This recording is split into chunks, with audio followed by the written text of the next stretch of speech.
سامعین ناظرین، infection control society آپ کی صحت کے لیے، آپ کی آگاہی کے لیے اور آپ کو بیماریوں سے بچانے کے لیے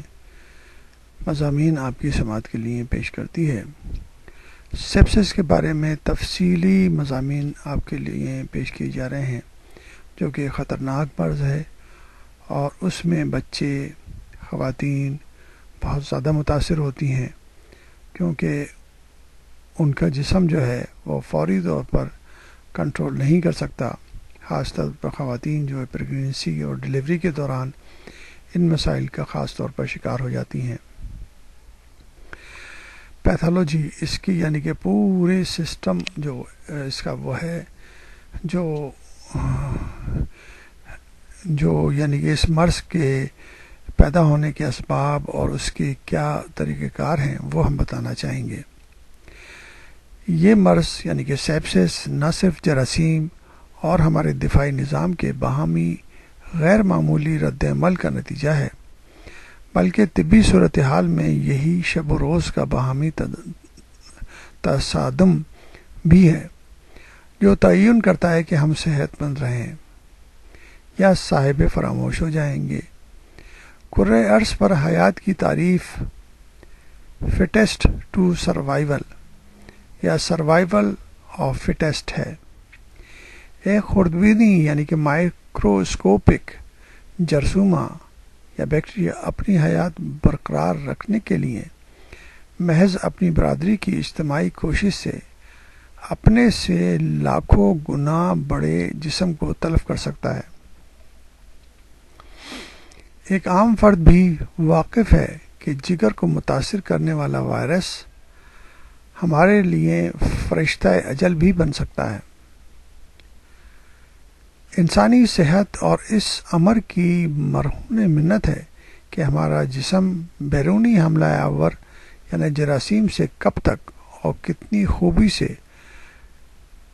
نرو آزما رہتا ہے۔ ہم خوراک، پانی کے ہر قطرے،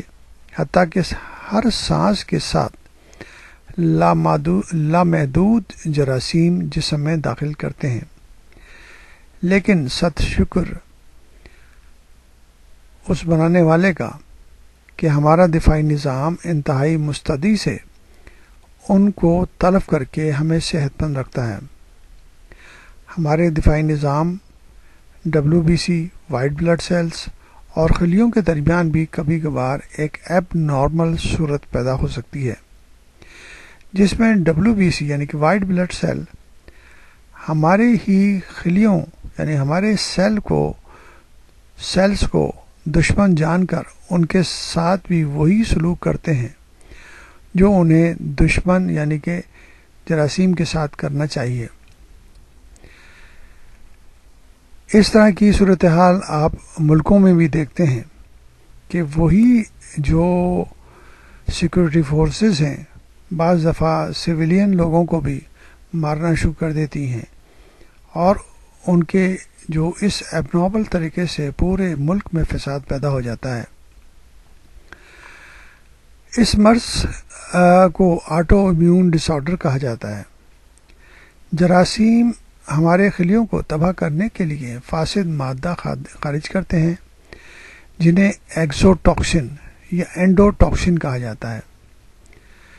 ایگزوٹاکسن کا مطلب یہ ہے کہ جراثیم زندہ رہتا ہے اور زہر پیدا کرتا رہتا ہے۔ اینڈوٹاکسن کا مطلب یہ ہے کہ جب جراثیم پھٹتا ہے یا مرتا ہے تو اس کے اندر سے جو فاسد مادے نکلتے ہیں وہ ٹاکسن اور زہر جو ٹوٹنے پھوٹنے سے جراثیموں کے اس کو اینڈوٹاکسن کہا جاتا ہے۔ یہی کیمیکل ہمارے اعضاء کی خلیوں کو ناکارہ بناتے ہیں۔ مثلاً اگر گردوں کے خلیے یعنی سیل بیکار ہو جائیں تو فاسد مادے جو پیشاب کے راستے خارج ہوتے ہیں وہ جسم میں جمع ہوتے رہیں گے اور دیگر اہم اعضاء مثلاً دماغ اور دل کو بھی متاثر کریں گے۔ اگر پھیپھڑوں کے خلیے یعنی کہ لنگس کے خلیے متاثر ہوں تو سانس لینے میں رکاوٹ کے ساتھ پھیپھڑوں یعنی کہ لنگس میں پانی بھر جانے سے نمونیا کی کیفیت پیدا ہو جائے گی۔ دل کے اعضاء کی کمزوری سے خون کو پمپ کرنے کی صلاحیت متاثر ہوگی اور اہم اعضاء خون کی کمی کا شکار ہو جائیں گے۔ اس کی ایک مثال سیپسس کے مریض کو کومے میں چلے جانا ہے، یعنی کہ جب سیپسس کا مریض بہت زیادہ متاثر ہوتا ہے تو اس کا دماغ اور کو خون نہ ملنے کی وجہ سے دماغ کو مطلوبہ مقدار میں خون نہیں مل رہا ہوتا، تو مریض کوما میں یعنی کہ بے ہوشی میں چلا جاتا ہے۔ خون میں جمنے کا نظام انتہائی مستعدی سے بعمل رہتا ہے، جو زخم اور خراش کی صورت میں خون کی ضیاع کو روک دیتا ہے۔ جمنے کا یہ عمل انتہائی پیچیدہ ہے، اس میں کم از کم 12 یعنی کہ 12 کیمیکل درکار ہوتے ہیں۔ اگر یہ نظام ناکام ہو جائے تو مریض کے جسم مثلا ناک، کان، آنکھوں سے بغیر زخم لگے خون رسنے لگتا ہے، اور یہی عمل بالکل برعکس بھی ہو سکتا ہے، یعنی کہ وہ خون جسے شریانوں اور وریدوں میں ہر دم بہتے رہنا ہے، وہ خون کی نالیوں میں جمنا شروع ہو جاتا ہے اور دل کے دورے یا دماغ کے فالج کی کیفیت پیدا ہو جاتی ہے۔ یعنی کہ آپ یہ دیکھیں کہ قدرت نے انسانی جسم کو کس طرح یعنی کہ بنایا ہے۔ اگر کوئی بھی ایک سسٹم